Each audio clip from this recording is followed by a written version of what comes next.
Between Western psychology, psychiatry, and psychotherapy and the so-called religions of Asia, there is common ground because both are interested in changing states of human consciousness.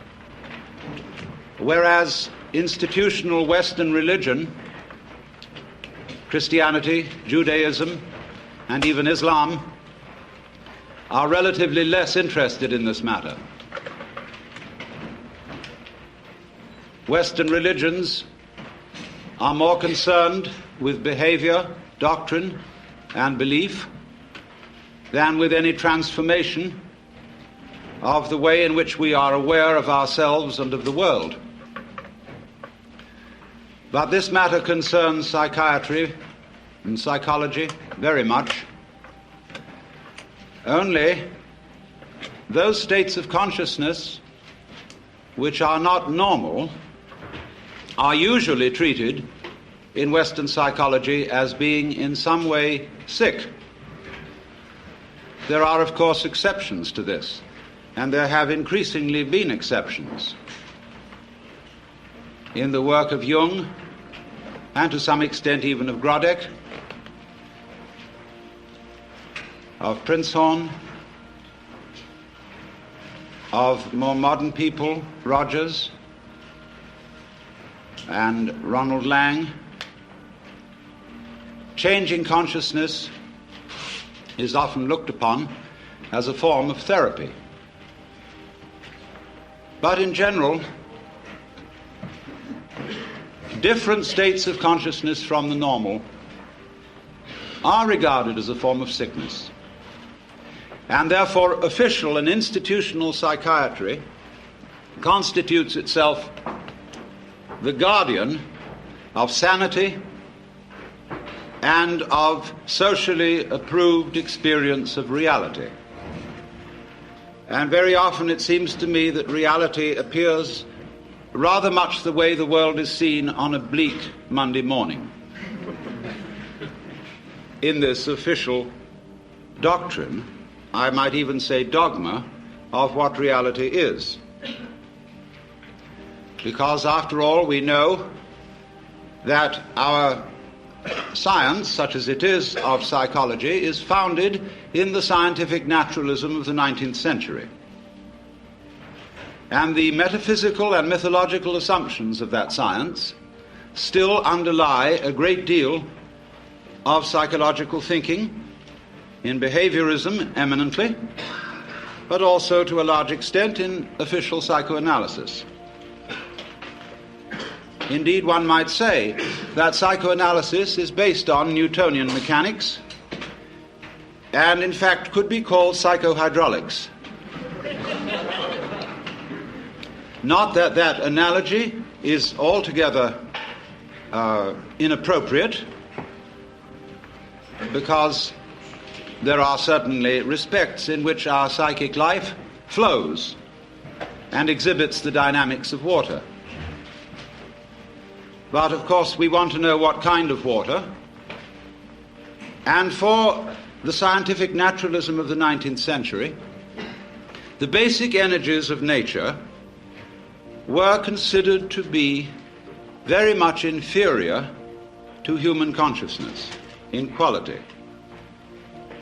Ernst Haeckel, a biologist of that time, would think of the energy of the universe as blind energy. And correspondingly, it seems to me that Freud thought of the libido as essentially blind, unconscious energy, embodying only a kind of formless, unstructured, and insatiable lust. This is a generalization. Some modification in that thinking is, of course, possible.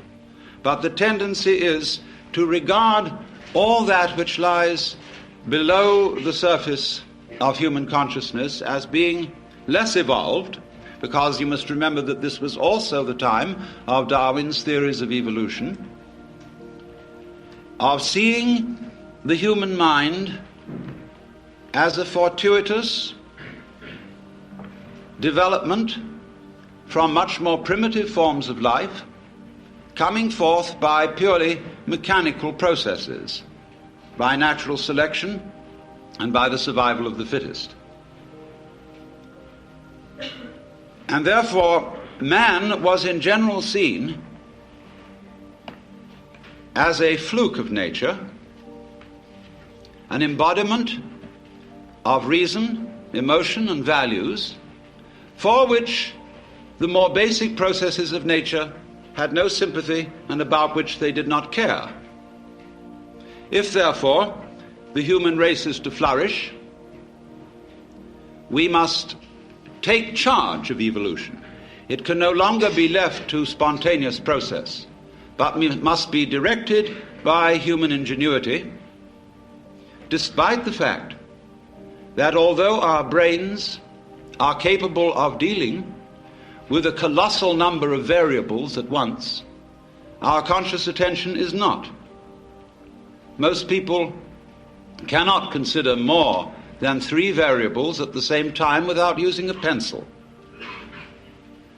And this shows that in many ways the scanning process of man's conscious attention is very inadequate for dealing with the infinitely many variables, the multidimensional processes of the natural universe. However, a serious attempt has been made, and scientific naturalism issued in a fantastic fight with nature, in this whole notion of the conquest and subordination of nature, which has, as a matter of fact, very ancient, non-scientific and biblical origins, with the idea of man as the head and chief and ruler of nature in the image of God. And the time has now dawned upon us all when our attempts to beat nature into submission are having alarming results, because we see that it's very dangerous to mess around with processes that we don't understand, that have enormous numbers of variables, and we begin to wonder whether we hadn't better let well enough alone. At the same time, although I said that Western psychology had more in common, or more common interest with Oriental religion than it does with Western religion, there is a sense in which psychiatry and psychotherapy are becoming the religion of the West. Psychoanalysis has much in common with the forms and procedures of institutional religion. There is, for example, apostolic succession, the passing down of mana, of qualified power to practice therapy, from the father founder, Sigmund Freud, through his immediate apostles, to an enormous company of archbishops and bishops, among whom there are, of course, as there were with Christianity, heresiarchs such as Jung and Grodek and Rank and Reich. And the heresiarchs are duly excommunicated and anathematized.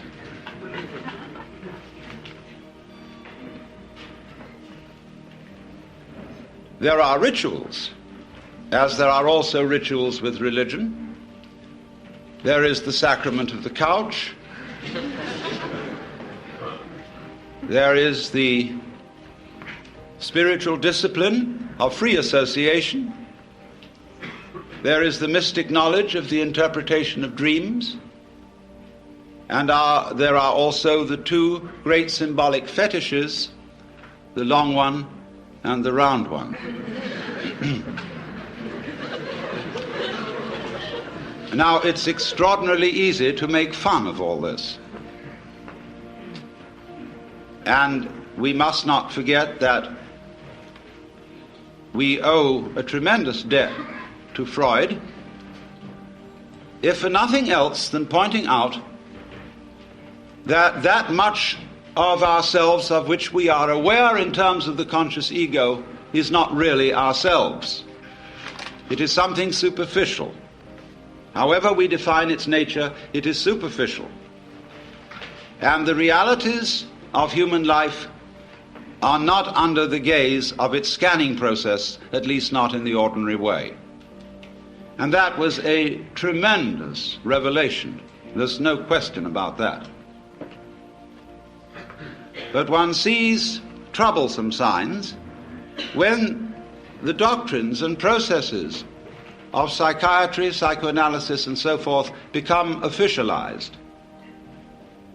And I think Thomas Sass, in his books, The Myth of Mental Illness and The Manufacture of Madness, is pointing out something extremely important to us, which is that, in effect,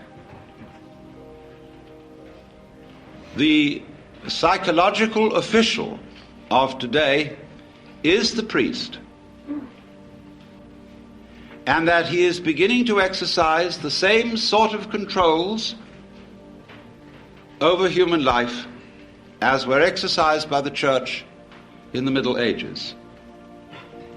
So that a professor of psychiatry at Columbia or Harvard or Yale medical schools has today the same sort of intellectual respectability and authority as the professor of theology at the University of Toledo or Padua would have had in the year 1400. Now you must realize that the theologians of those days not simply believed in their cosmology and the theology, they almost knew it was true in the same way that our scientists know certain things to be true. Despite the fact that they change their opinions very often, while they hold them, they have in effect the force of dogma, as witness the anathematization of Velikovsky for his uncomfortable ideas.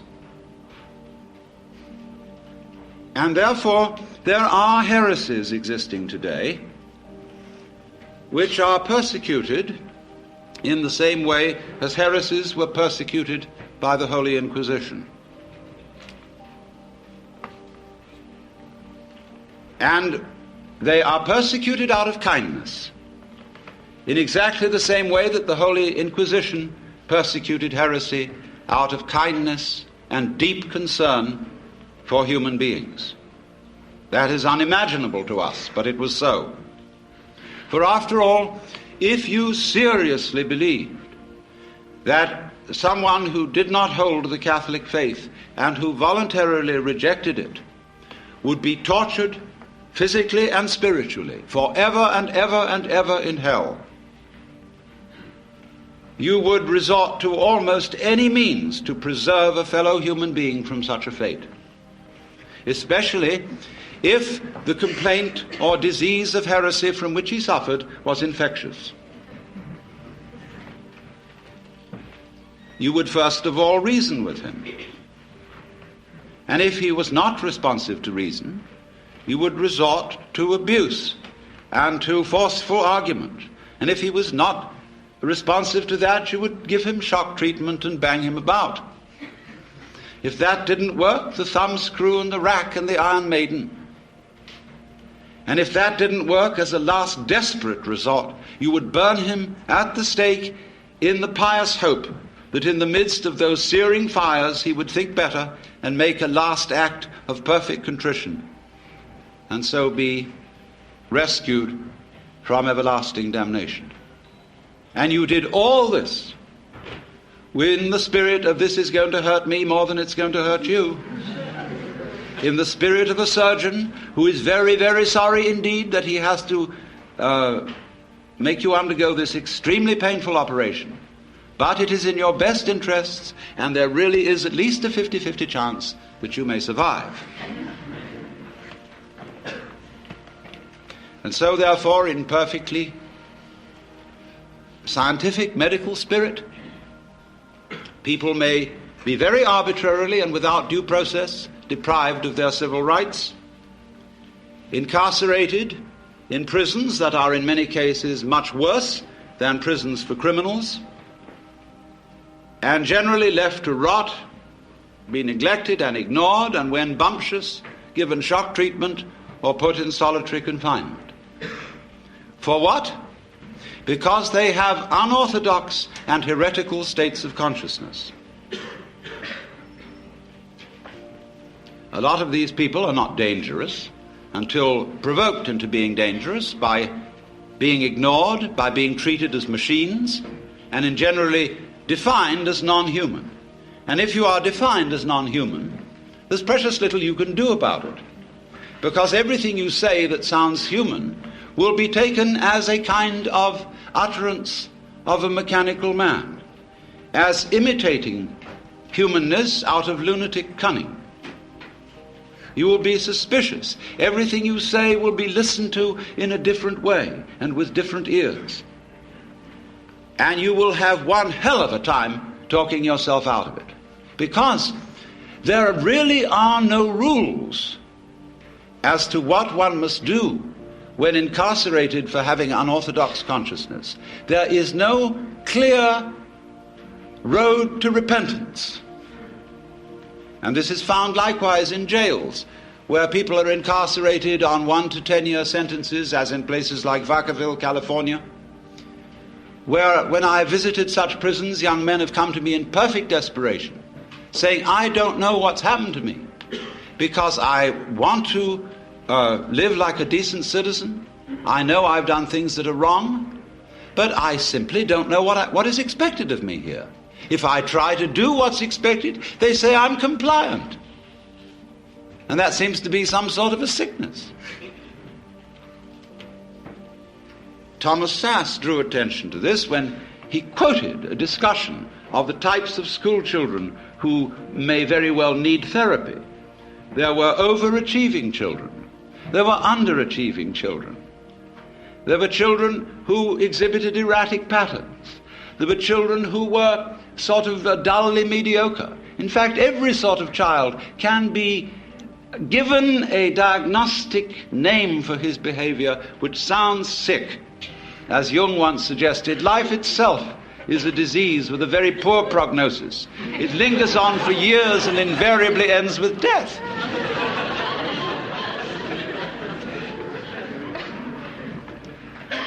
And I submit that in our present knowledge of the human mind, such power in the hands of psychiatrists is amazingly dangerous. For I would suggest that today we know about as much concerning the human mind as we knew about the galaxy in 1300. And that while there are indeed individuals who are certainly able to perform psychotherapy, it is the sheerest arrogance for anybody to say that he is officially qualified to do so. We do not know how it is done, just as we do not know, really, how musical, artistic, and literary genius is done. You cannot really teach it. You can put the tools for doing these things into people's hands, and you can show them how to use the tools. But whether they will use those tools with genius is quite unpredictable. And this is above all true of the art of psychotherapy. We don't know how it's done. We've got some vague ideas. There probably are some people who, by reason of their mental derangement, are probably not qualified to perform it, because they are maybe out just to make other people into messes. But to say that there are certain standards and certain examinations that can be passed and certificates that could be issued, which do indeed qualify people for this work, is, I think, pernicious nonsense. And is used, of course, out of economic self-interest, when those who consider themselves official therapists run into competition. The same was done by religion. I was talking, imagine it, to a Buddhist priest in Thailand some years ago. I was looking at some books in a bookshop in the precincts of a Buddhist temple. And I was wandering over, and I noticed a book on a certain form of Buddhist meditation. And I murmured, Satipatthana, which is the name of a certain kind of Buddhist meditation. And a voice suddenly said to me, "You practice Satipatthana?" I looked up, and there was a skinny Buddhist monk in a yellow robe with rather red eyes looking at me. I said, "Not exactly Satipatthana. I use a different method. It's called Zen." "Oh, Satipatthana, not Zen." I said, "Oh, well, it's something like it, isn't it?" "No." "Well, it's rather like yoga," I said, "isn't it?" "Not yoga. No. Satipatthana different. Only right way." "Well, look," I said to him, "I have a lot of Roman Catholic friends who tell me that their way is the only right way. Who am I to believe?" I said, you're like someone who's got a ferry boat for crossing the river. I used the Buddhist simile. And another fellow down the stream has opened up ferry business. And you go to the government and say, he's not authorized to operate a ferry boat because he's competition to you. Let all operate ferry boats who will. And if you haven't got the sense to stay off one that sinks, it's your fault. And after all, I could say to him, you believe that everything that happens to you is your own karma. So why worry? But now, it's so interesting that since official psychiatry, and I underline that word official because I hope those of you in this audience who are therapists will regard yourselves as unofficial. At least that'll give you an out. But nevertheless, official psychiatry has curious things in common with Western religion as well as with Eastern. With Eastern, I said, only insofar as it has an interest in states of consciousness and inclines to regard other states of consciousness than the ordinary as sick. But it has one very important feature in common with Western religion. And to that, we have to go a little bit into Western religious history and ask ourselves what in Western religion, and especially in Christianity, and this goes also for Judaism and Islam, what is the great heresy? Curiously enough, the great heresy was first in the West committed by no less a person than Jesus Christ, who believed himself to be God. This, of course, will be unquestionably true if you think that the Gospel of St. John has historical value. It's a little vaguer in the Synoptic Gospels, but if you read the Gospel of St. John, there is absolutely no doubt about it, for he said, I and the Father are one. He who has seen me has seen the Father. Before Abraham was, I am. I am the way, the truth, and the life. I am the resurrection and the life. He said all that according to this gospel. And that is something that in the Western world you are not supposed to say. And especially you are not supposed to believe it. And naturally it was very difficult for Jesus, because he was saying all this in the context of the Hebrew culture. And he tried to find language in the Hebrew scriptures with which to express his state of consciousness, because he had an unusual state of consciousness. As I read it, he had cosmic consciousness, otherwise known as mystical experience, otherwise known as moksha, nirvana, bodhi, satori, fana elfana, or what you will. And that happens to people. It has happened as far back as we know. It happens all over the world and in all cultures. We don't know very much about it. We don't really know ways in which to make it happen, because it seems to be of the nature of it that it is a spontaneous surprise. But it unquestionably happens. And most people keep their mouths shut about it when it does. I had a friend who, in the middle of having a stroke, had this illumination, and he said to me, "I fear to speak to my friends of this, but it was the most beautiful experience. I shall never be afraid of death. In fact, I recommend everyone to have a stroke."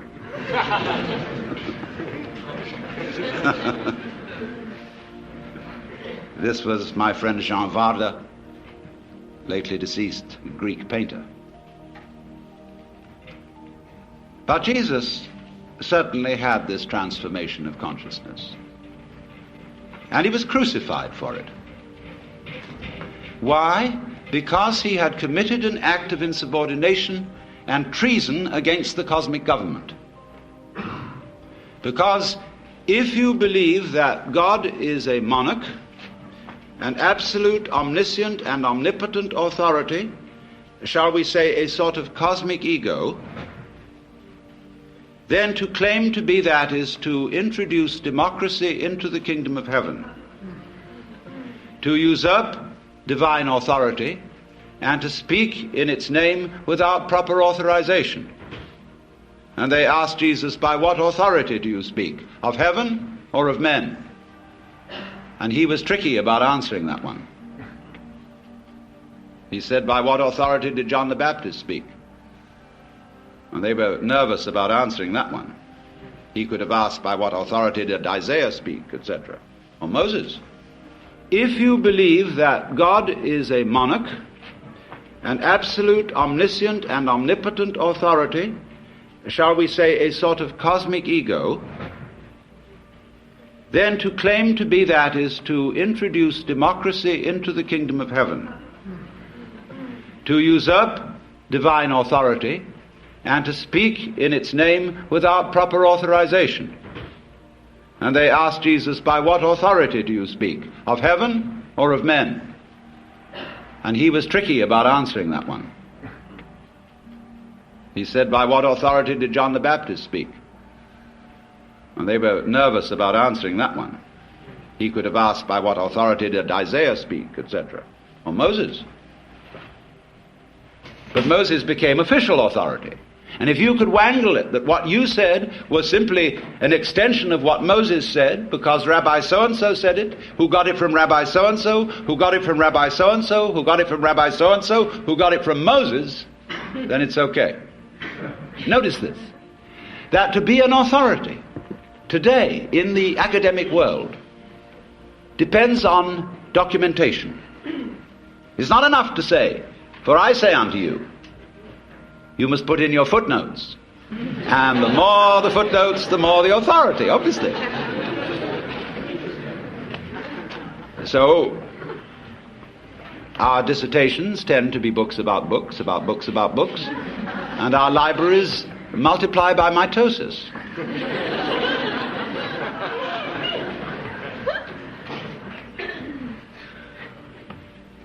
So, when somebody speaks as an authority, that means speaks as the author.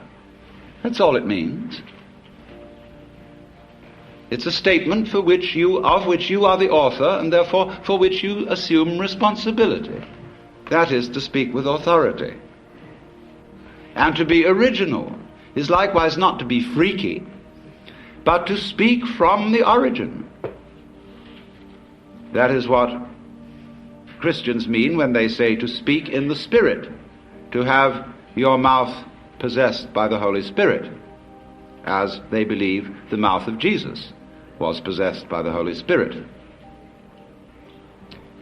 So the gospel of Jesus, which of course was hushed up from its inception, was that wake up everybody and find out who you are. Asking that, again in the Gospel of St. John, they, pointing to his disciples, may be one, even as you, Father, and I are one. And when he was accused of blasphemy, the Jews took up stones to stone him, you know. And he said, "Many good works have I shown you from the Father, and from which of these do you stone me?" And they said, "For a good work we don't stone you, but for blasphemy, because you being a man make yourself God." Now listen to the reply. He said, is it not written in your law, I have said ye are gods? And if that is what the scripture says, it can't be denied. So why do you tell me I blaspheme because I say I am a son of God? No answer. Because I said I am a son of God. It doesn't say that in your King James translation. It says I am the son of God. And you'll see the italicized, and you will think that that is for emphasis if you don't realize that passages in italics in the King James Bible are interpolations by the translators. In Greek, leaving out the definite article is equivalent of having the indefinite article. Oios to theou is a son of God, not oios to theou. So, son of, in Hebrew and in Arabic, means of the nature of. When we call someone a son of a bitch, we mean bitchy. And so if you call someone a son of God, you mean divine, of the nature of God. As the Nicene Creed subsequently defined it, he is of one substance with the Father. But what happened was that this being blasphemy for the Jews, it became blasphemy for the Christians, for anyone else than Jesus to say it. They said, okay, baby, it was so with you, but there it stops. No more of this business. And as a result of that, Jesus was made irrelevant by pedestalization, by being kicked upstairs.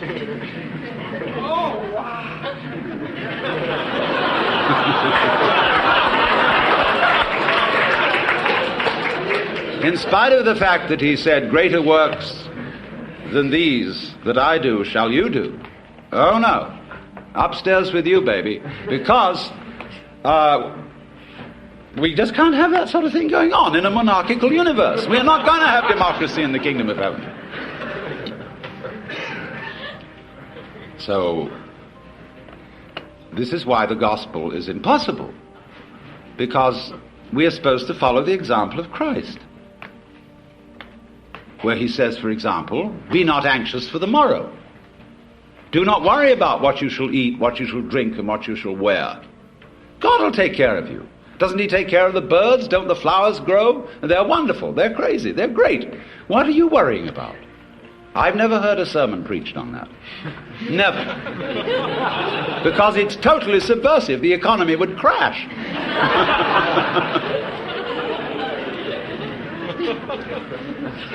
So they say, oh yes, that's all very well, but he was the boss's son. See, he had that colossal advantage. Take up your cross and follow him. Hey, but wait a minute. I don't know I'm going to be resurrected 3 days later. I can't do all those miracles. He had an unfair advantage. So how can you ask us to follow the example of Christ? But supposing he didn't have an unfair advantage, supposing that what was true about Jesus as a son of God is true of us, only a few of us know it. And we are pretty careful to be quiet about it, lest the same thing happen to us as happened to Jesus. And indeed it often does. And you get these people from Arkansas or Texas or anywhere in the Bible Belt who never heard of the Upanishads, and they have this cosmic consciousness experience, and they realize that that's what happened to Jesus, and they say, I'm Jesus, come back. Well, everybody says to them, you aren't Jesus. It's pretty obvious you're not Jesus. You're just Joe Doug's. Well, he says that's what they said about Jesus. He has a perfect argument, except they say you're not much of a Jesus. They say, all right, if you're Jesus, command that these stones be made bread. And he says, a wicked and deceitful generation seeketh for a sign, and there shall no sign be given.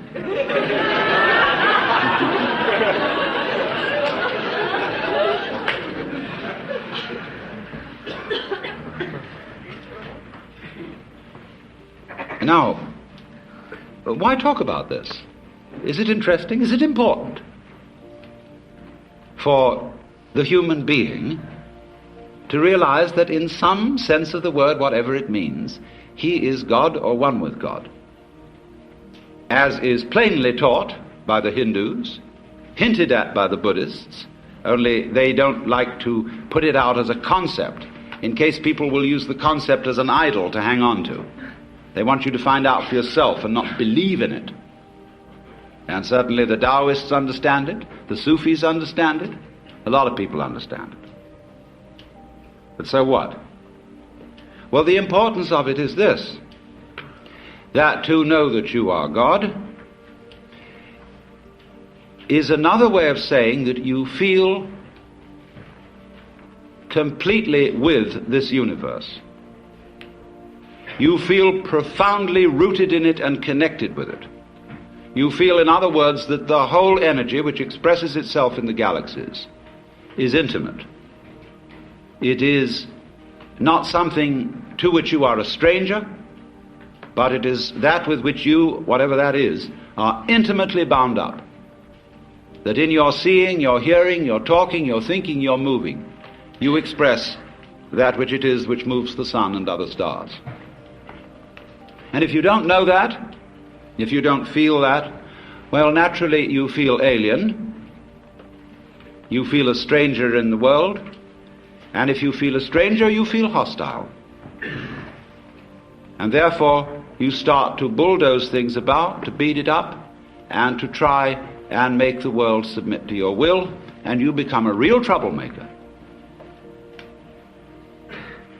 So I feel also one reason why you become hostile is that feeling that you were just brought into this place, that your father and mother went up to some monkey business that they probably shouldn't have done, or it was bad rubber goods, and as a result of this, here you are, and you didn't ask to be here. Well, you always feel you can turn around and blame them. You can blame somebody. You can blame the government. You can blame the rascals. You can blame the cheaters. Always supposing you yourself aren't a rascal, which is long odds. You always can blame someone and say, I didn't ask for it, take it away. And yet, very few people are all too ready to take it away. Camus said that the only serious philosophical problem is whether or not to commit suicide. And if you don't say take it away, what are you going to do? You've really got to assume responsibility for it. You've got to say yes to what happens. It's my karma. And that doesn't mean merely, there are many misinterpretations of the doctrine of karma. It's usually and popularly understood is that what happens to you, either fortunate or unfortunate, is the result of good or bad deeds in a previous life. Well, that's popular superstition. The real meaning of karma, the word in Sanskrit means simply doing. And if I say of an event it is your karma, it is saying it is your doing. So the exposition, a book which would expound karma, would be not so much a whodunit as a youdunit. But that seems fantastic. Now, therefore, what I propose we do is that we, instead of just ideologizing, we have a clinical experience. You know, in psychiatric school, in medical school, it's very usual for a doctor to bring a patient out in front of the students and talk with the patient. As a kind of demonstration, he says, I want you to recognize the difference between a psychopath and a manic depressive or a schizophrenic or something. They don't know what all these things mean. And especially the schizophrenia. And so he has a dialogue with the patient right there.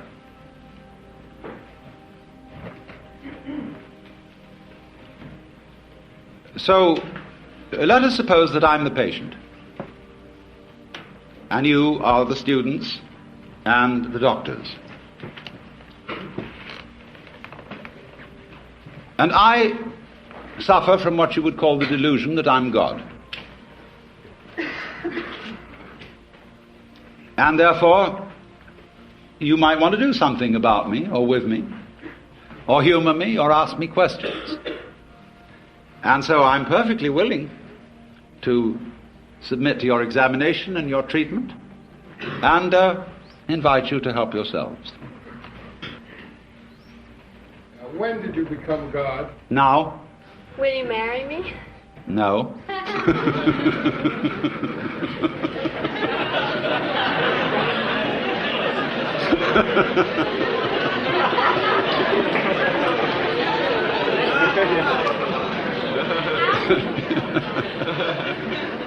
Yes. God, do you sleep on your stomach or your back?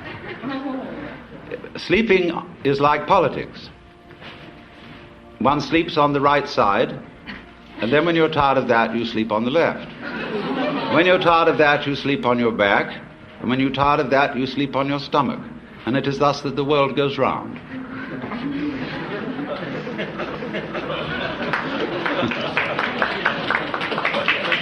If you were God now, what were you yesterday? Now, How do you become God? you don't become God. Am I also God? Yes.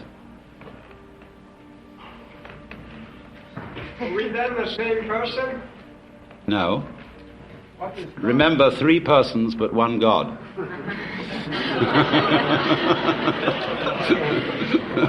God, could you tell us a little about Satan? Could I tell you a little bit about Satan? Yes. Although the matter is a little esoteric, but I told you all about it in the book of Job, where you will see that in the court of heaven, Satan is the district attorney. He is not, as Christians imagine, the enemy of heaven and the enemy of mankind. He's merely the person who sees the bad side of things and carries out the dirty work. And therefore, he saw Job and wondered whether Job really was as great a guy as he seemed to be, and suggested that God should appoint a committee of investigation to find out. And the committee did its work very thoroughly, but the case went against Satan, because it was proved in the end that Job was an honorable man. Now you notice that although we pay the salary of the district attorney, whenever there's a great criminal case before the public eye, people begin to take the side of the underdog. And the prosecutor always has less public sympathy than the defense, except in political trials. On the right hand of God, and you know the defense is always on the right hand of the judge in court, is our only mediator and advocate, which is the phrase referring to Jesus Christ our Lord. So there is the defense and there is the prosecution. And it is the function of Satan to be the prosecutor.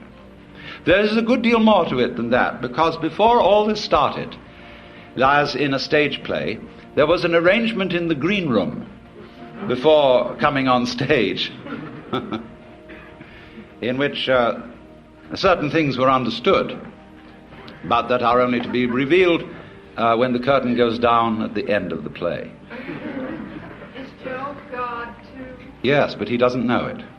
God, why do you hide from the sight of so many? Why do you hide? It's for the same reason you're hiding. God, did you create man Yes. as a God? Who else? Man free will. What? Man free will.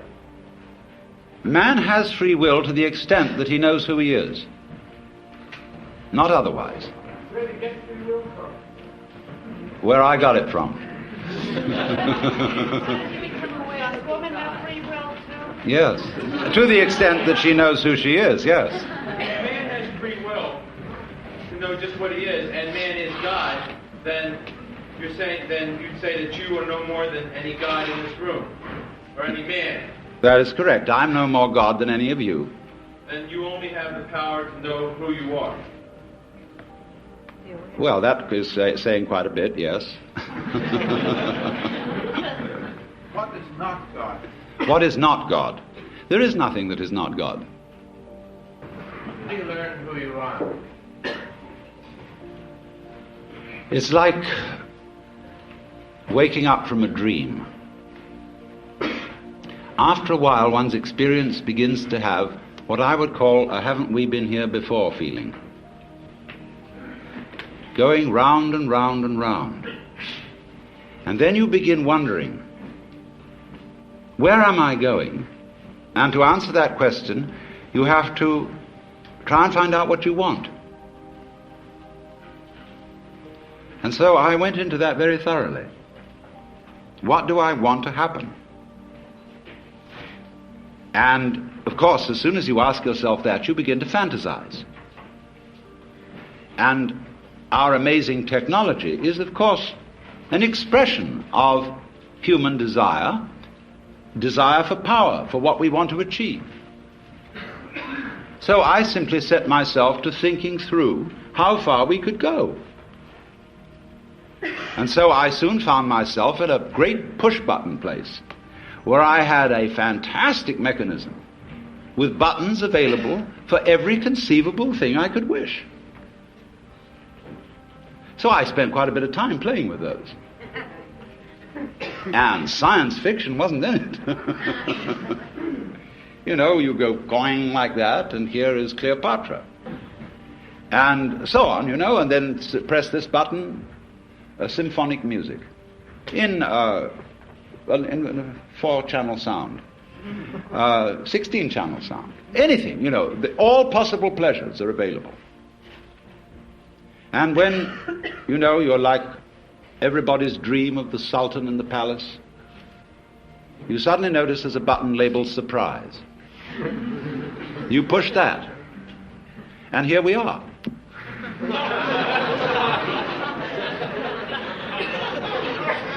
Is boredom a problem? Yes, boredom is, of course, the problem.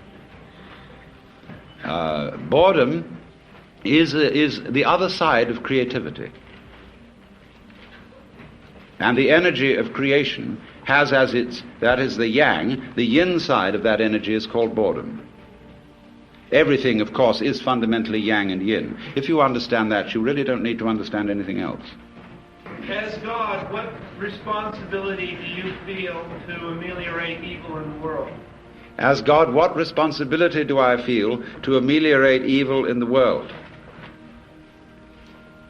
I begin with the point that I am responsible for the way the world is.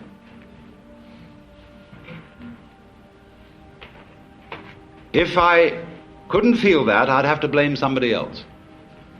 I'm not willing to do that, because I know that under various changing circumstances it might be appropriate for me to be as big a rascal as rascals have been. Now, as to improving the world is always improving. It may look to some people slow,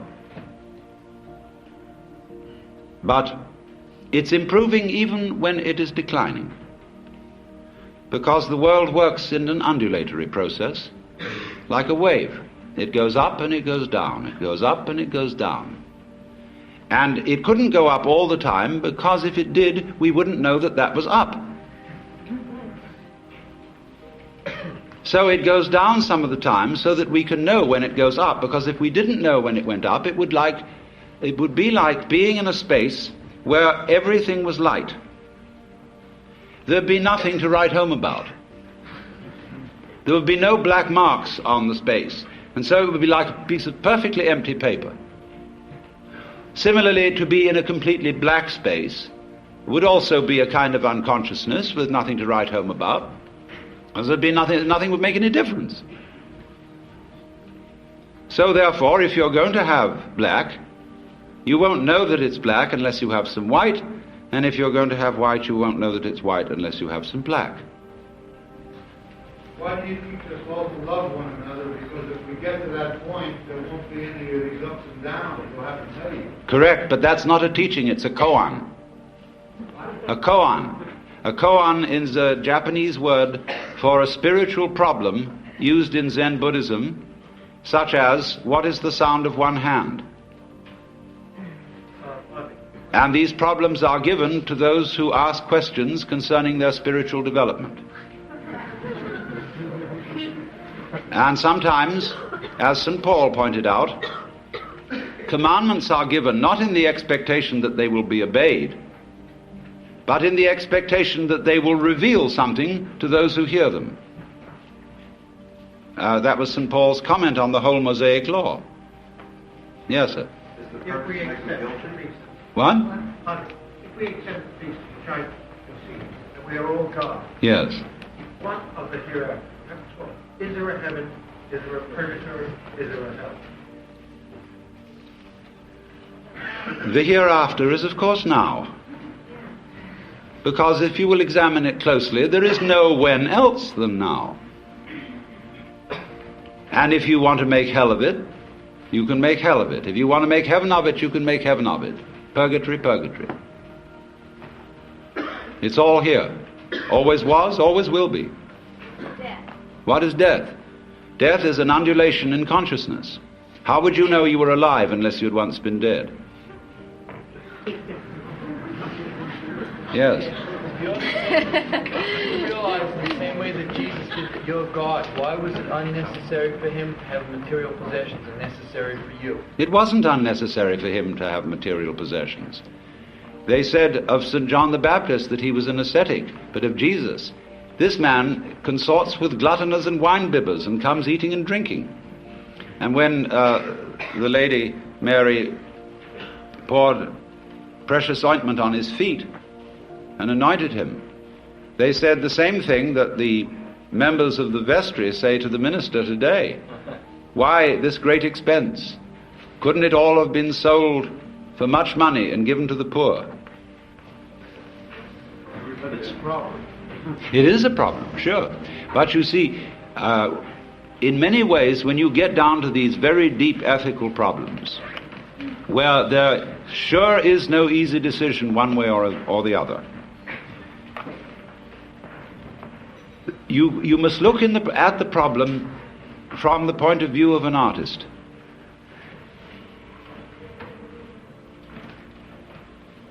Which way of doing this is in some sense greater? It may be better to go off with a bang than with a whimper. Let me see. Are you God all the time? I mean, in consciousness all the time. There is no time, my dear. It's always now. During every event in space-time. At every precise moment in consciousness, are you yes, if you put it God? that way, of course. You are consciously God as an experiencing unit on this plane of... Wait a moment, consciously, not necessarily, because that would spoil the fun. That's what I'm asking. If you press button surprise, you've pressed the button so that you forget who you are. Right, so that you don't always know all the answers to a given problem. Yes, that's perfectly true. This is called, in the Bible, kenosis. In St. Paul's epistle to the Philippians, he says, "Let this mind be in you, which was also in Christ Jesus, who, being in the form of God, thought not equality with God a thing to be grasped, but humbled himself, and made himself of no reputation, and was found in fashion as a man, and became obedient to death." And so you get from this the kenotic theory of creation, held by some of the Greek fathers, that the creation of the universe is the self-emptying or self-forgetting of the Godhead. Yes, I think it's your turn now. How does your concept of the creation of evil so that man could see how good it is differ from the old story of a man beating his head against the wall so he could feel how good it is in his heart? It's really rather like it. Because the universe is fundamentally a system which creeps up on itself and then says, "Boo!" And then it laughs at itself for jumping.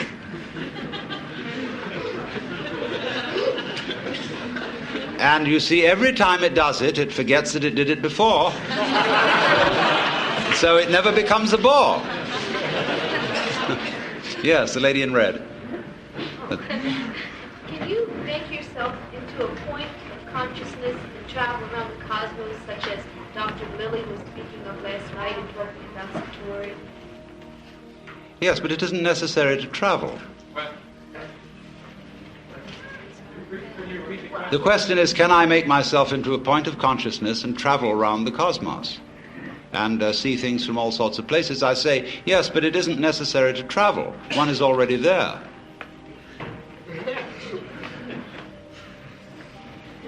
In other words, I'm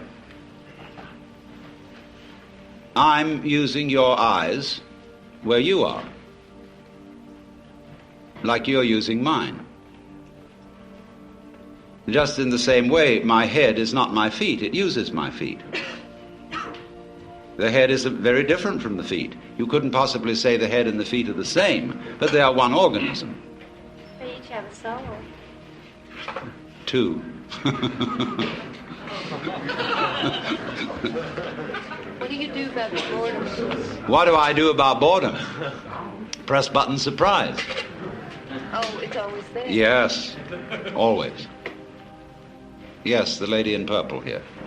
You talk about boredom. It seems to me, at least in my own case, and maybe many people, that one of the biggest problems in life is being forced to earn a living at something which is not what I would rather be doing. And I often wonder, is the answer to move somewhere and live on less money and do the thing that I would like to do, or must I resign myself, as many people have, to do the thing that gets me the bread, and then in my spare time somehow try to make up for the many days and weeks and years of this kind of half living? What is the answer? Well, there are two sort of answers, one of which you've already indicated, which is to do with less and do what you want. Would be more. Which, but if everyone did that, you know, those things, many of the things that we sort of accepted as part of life wouldn't get done. I think the objection, if everyone did that, is rather like asking what would happen if everybody wanted to catch the 4 o'clock train from Grand Central to Westport. Or if all the molecules of air in this room were suddenly to congregate over in that corner. There is a bare chance that it might happen, but very low. Yes. Would you say we're going around in circles trying to eliminate evil because we never will? There might not be any evil. Yes. Never eliminate it, so we're just playing games. We are going round in circles. But you see, going round in circles, as you may have observed by looking at the sky, is what the universe is doing.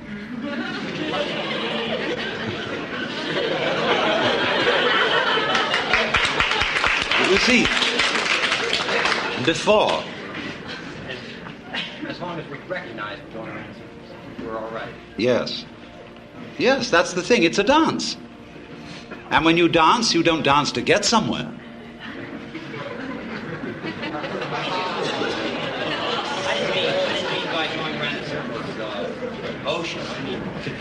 Yes, all right, but you turn, when you wake up, you turn the confusion into a dance. And so I go back to your question. What is the alternative to clearing out of the job you're doing? And to say doing with less but having more fun. Well, there are ways of making almost any activity into a dance. Supposing you had to drive a bus in New York, which is a very harrowing job in the ordinary way, you must not take seriously anything about it. This is the first rule. That it doesn't matter a damn if you don't get there on time, but it would be fun to go as fast as is consistent with safety. And therefore, you swing that bus. And you play things with the horn. You take the whole thing lightly, as if it is not serious. And this is the nature, say, in ritual, when you have a procession.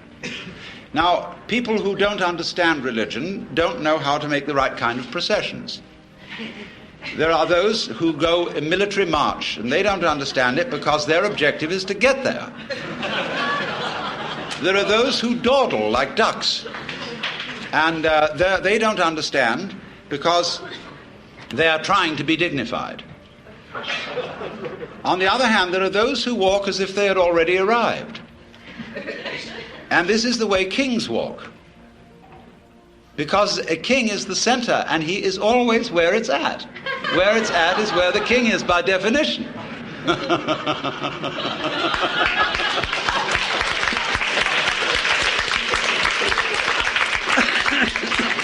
So, if you work in this way, people who are practicing meditation take up monotonous things for fun. And meditation is supposed to be fun. I hope John Lilly told you that this morning. Where you say you're going to do Om Mani Padme Hum. Om Mani Padme Hum, Om Mani Padme Hum, Om Mani Padme Hum. You know, you can really have a gas doing that. And so that anything monotonous can be treated in the same way. This is one of the ways of overcoming boredom. Because boredom's the great problem for energy. See, energy is always on the go. Yes, sir. Yes, the gentleman in the white shirt here. Does it bother you to be called mythic sometimes by people who don't like the idea of your existence? Mythic? No. Mythic is a great word. The question is, does it bother me to be called mythic? No. Myth is very powerful. Myth is fun. Myth is stories told to children. Everybody loves them. Yes, sir. What? Is God omniscient? Well, it depends what you mean by the word. A lot of people think that omniscience is like knowing everything that's in the Encyclopedia Britannica. That's not omniscience, that's intellectual elephantiasis.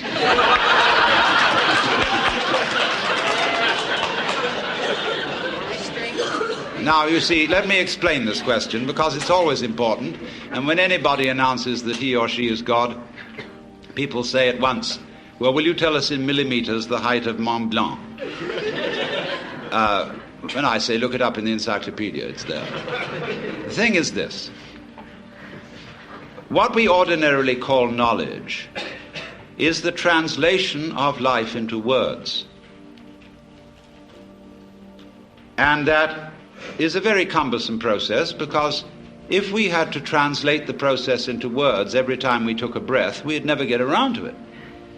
It takes so long to describe and think through the whole physiology of breath. Therefore, we do it without thinking about it. And I find that I'm shining the stars in just the same way. I mean, if you want it in words, it's going to take us a long time to get through them, because words are strung out in a line. Then I sense that eternally we are, and we are all gods. How come as a God, since you have said that we are all gods, and therefore I am a God, how come I find such difficulties in recognizing, understanding, or finding peace and tranquility within myself? How do you, if you are God, how do you find such difficulty in finding peace and tranquility in yourself? That's because you're looking for it away from the place in which you are. You are seeking it apart from the experience which you have at this moment. And you are regarding that experience and saying, that's pretty lousy, I'd like something better than that. But the trouble with that is that it splits you in two pieces. And once you're split in two pieces, you're lost. Because you've made a difference between the experience you are now having on the one hand and yourself who is having it on the other. And you wish you could get away from that experience. Now, the truth of the matter is you can't, because you are what you experience. It's a myth purely that there is some sort of experiencer who has the experience. You are what you know, because it is not I know something, there is simply a process called the knowing. You could say the knowing, like the world, has two poles, north and south. And so the knowing ball has the knower and the known, but only in that sense. Now, knowing changes. It changes itself. But if you try to stand outside it and change it, it'll be like standing outside your hand and trying to move your hand from outside. And so comes the difficulty. In other words, this would be the difficulty for God in the press button surprise situation, where you think you want something different from what you have. But if you do think that, you've got to ask yourself the question, what it is that you really want. This is the most fundamentally important question. And you will find, if you go into it very, very deeply, that you have it. Now, you may change your mind about it, but you do have what you want. God, if this place caught on fire, I would find myself so scared that I wonder if I would also feel that I was God, and if I am God and scared, what do I do about that? Well, one of the ways of not being bored is to scare yourself. Yes. Don't we all go to the movies just to be scared? We put certain limits on it, indeed, before we go and say this isn't really going to happen. It's only a play or a movie. And therefore, while we see the safe outline of the proscenium arch, back in the back of our minds, as a sort of Hintergedanke, we know it's only a play. I'm talking about when it isn't only. How do you know it isn't? If you see, after all, the task of the actor on the stage is to come on so well that the audience thinks it's real, so that he has them crying, so that he has them shaking with fear, so that he has them sitting on the edges of their chairs. Well, that's just one ordinary Joe Doakes actor, but supposing the actor of the play is the real big actor. Wow, that play would seem real. And so that's what happens when the house catches on fire. Yes, lady in red. Yes, you're looking behind yourself.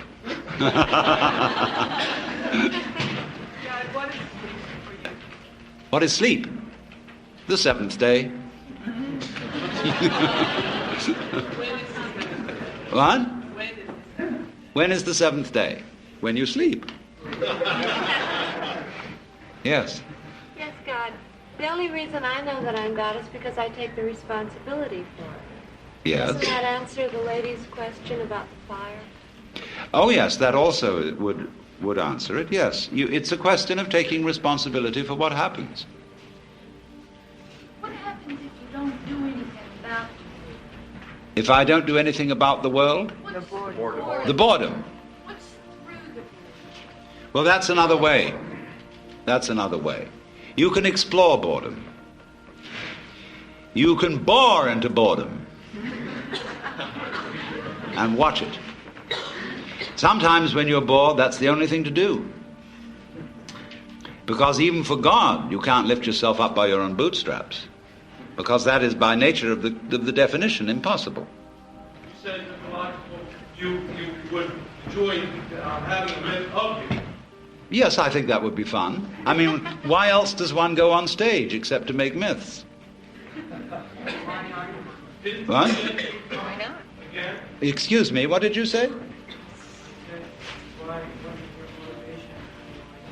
What is my motivation for going on the stage? That is like asking, why is there a universe? Well, now, if you listened to George Leonard last night, George Leonard explained how children were befuddled by being taught to ask why about everything. Because you always look away from what you're asking about to its antecedents, and that won't lead you anywhere at all. Why am I here? And I answer that question. Then somebody says, well, why that?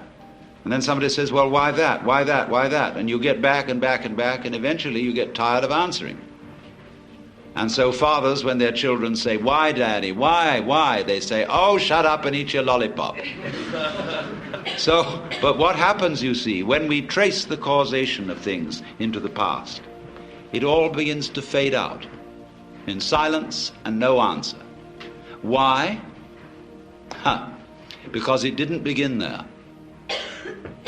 The universe begins now. It didn't begin in the past. And the past trails back from now like the wake of a ship. If everything is in time and there is no time except now, what is the role of chance? If everything is God and there is no time except now, what is the role of chance?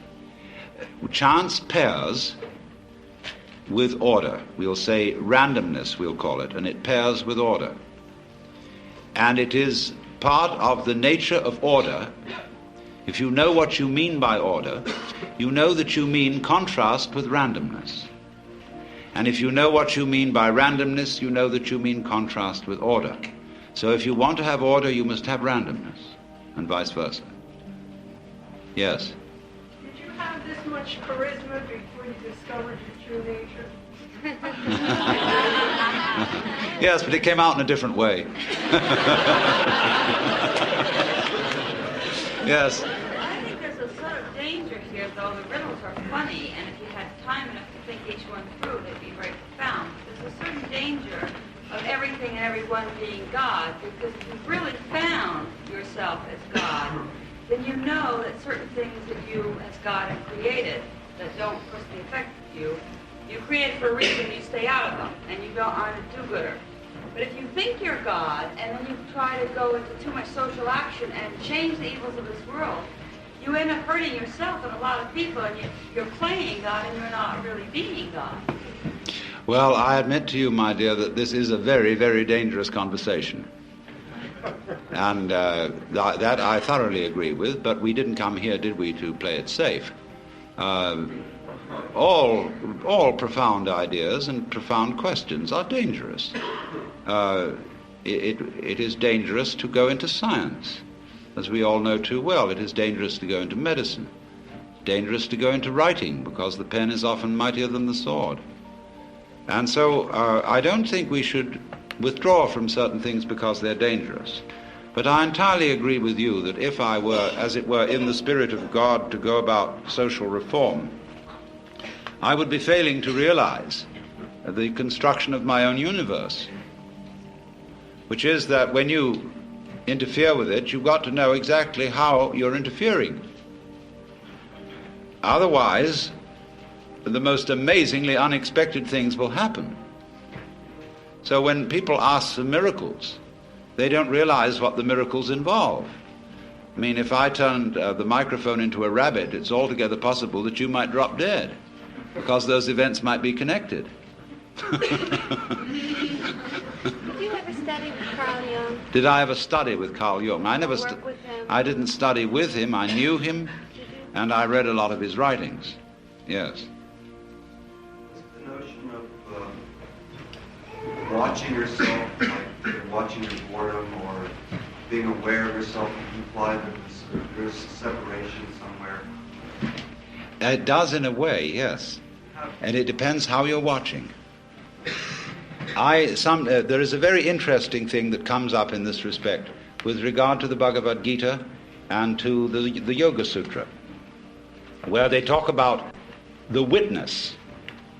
There is, as it were, behind our ordinary self with its emotions and involvements, a witness self that does nothing more than perceive what happens.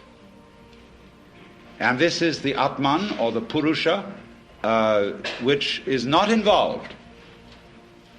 And some of you, no doubt, especially in times of crisis, have suddenly discovered this sort of witness center behind everything that just isn't involved. Most terrible things can be going on, but the witness is impassive. Now, when we go into these states, we've got to be very careful of our descriptive language, because the descriptive language makes the witness seem something apart from what is happening, in such a way that if we want to become really sort of skitsy and catatonic about things, we can always be withdrawn and go in and identify ourselves with a solitary and uninvolved witness, who is merely a hangout for the ego, as when the police raid a house in which there are burglars. And the burglars know they'll be caught if they're on the ground floor, so they go up to the first floor. So then the police come up to the first floor, they're up to the second, finally they get to the roof, where the open sky and the infinite. And in this way, this was why the Buddha did not teach about the Atman, the real self within us, because he knew people would use the real self as a hideout for the ego. And so, when, say, Krishnamurti tries to explain this, he doesn't talk about the witness. He talks about awareness, and people say to him, but who is aware? What is aware? And he seems a little sticky in his answer here, because what is the matter is that the people asking the question are bewitched by grammar. They are using a language in which it is part of the grammatical convention that the verb always have a noun subject. Now, how on earth do verbs get started by nouns? I ask you. How can a thing start a process? Surely, this is really the same problem Descartes was wrestling with when he tried to find out how spirit could influence matter, or how mind could influence body. Because everybody knows that all proper ghosts walk straight through walls without disturbing the bricks. So how can the ghost in the machine, as Koestler put it, the soul in the body, how can it do anything to the body? There's no connection. Two different realms. The point is, when we're talking about this awareness,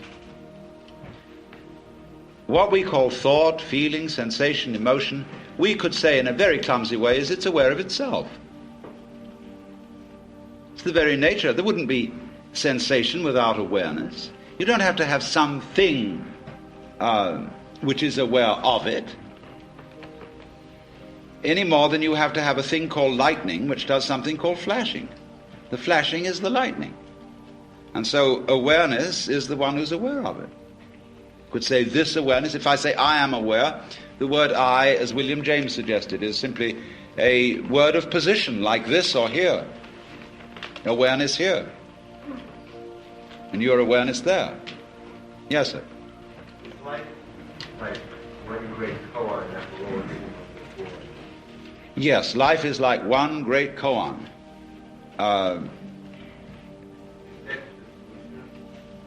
No, death is not the solution. It has no solution. Otherwise, it wouldn't happen. You see, the thing is like this. This is what is hard for Westerners especially to understand. I said, if you understand the yang and the yin, you don't need to ask any further questions. And all you I Ching buffs ought to know this by now. What is not a component of Western common sense is that nothing is something. Now that may sound a little contradictory, but I think I can explain it. We treat nothingness as if it were ineffective, as if it wasn't really important at all.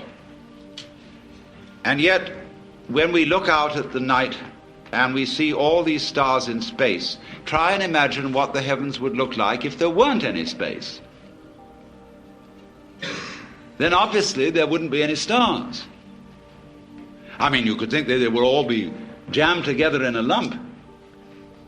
There are various objections to that. How would you see the edge of the lump and know it was a lump without space around it?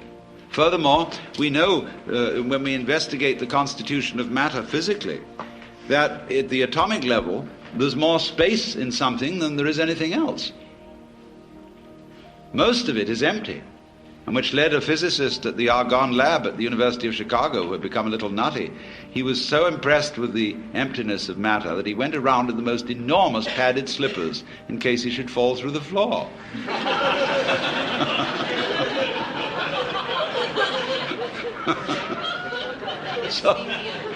So now what the point I'm making is this.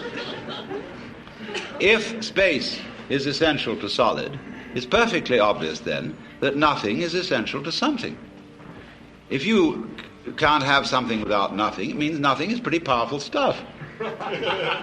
Because something comes out of it. Like that. It's a dogma of Western thought expressed in the Latin phrase ex nihilo nihil fit. Out of nothing comes nothing. But that's not so. Out of nothing comes something. Now you would say, well, if something comes out of nothing, there must be some kind of mystery inside nothing. It must have a secret structure of some kind. I mean, there must be sort of electrical goings-on. This is the trouble they have about cosmology. How could this world generate? Could it just be out of free-floating hydrogen? No, it's a much simpler idea than that. It comes out of real solid nothing.